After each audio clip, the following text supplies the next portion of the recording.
Hi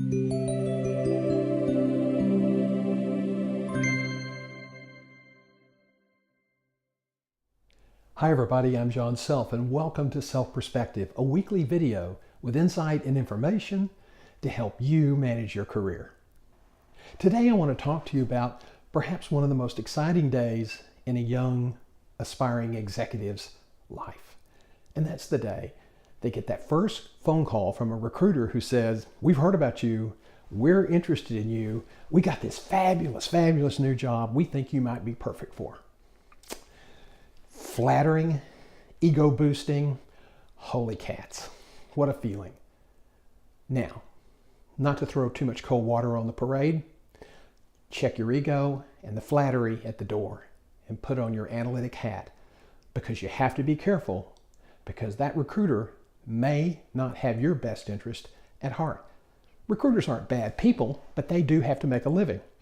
And the transactional recruiters are people who are driven by closing X number of deals every week, every month. And that's how they keep their job. So you have to keep in mind, sometimes transactional recruiters, sometimes their interest and your interest are not in alignment. Now, retained recruiters tend to be more transformational.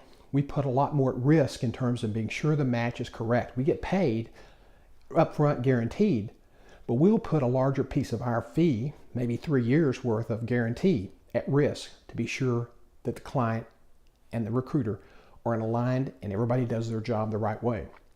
My rule of thumb is, if this is not really good for you but great for my client, it's probably a bad deal and we shouldn't do it.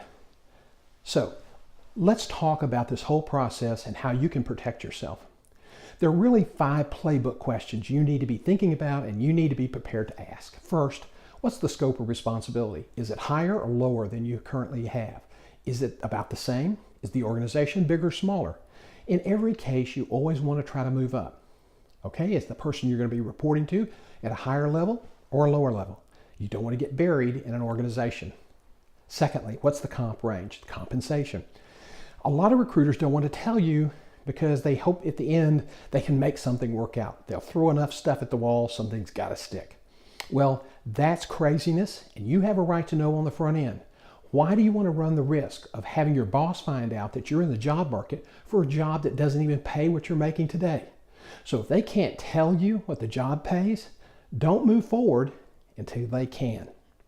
Third, you got to pay attention to the details. Some recruiters, fortunately I don't think there are very many like this out there, but it does happen. They may withhold key information from you just to make the deal go together. Their interests may not be in alignment with yours.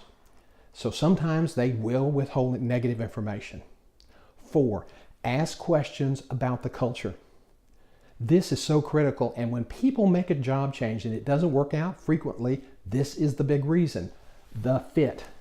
40% of people who change jobs don't last 20 months. Don't be one of those people. Pay attention to the details, because that's where the devil lives. And finally, do not be stampeded into making a quick decision. Consult a mentor. If something doesn't feel right, hit the brakes. It may be the best decision you make in this particular transaction. I hope this information's been helpful. If you have questions, email me at asktherecruiter@johngself.com. I'm happy to help you any way I can, because that's what we're here for, to help.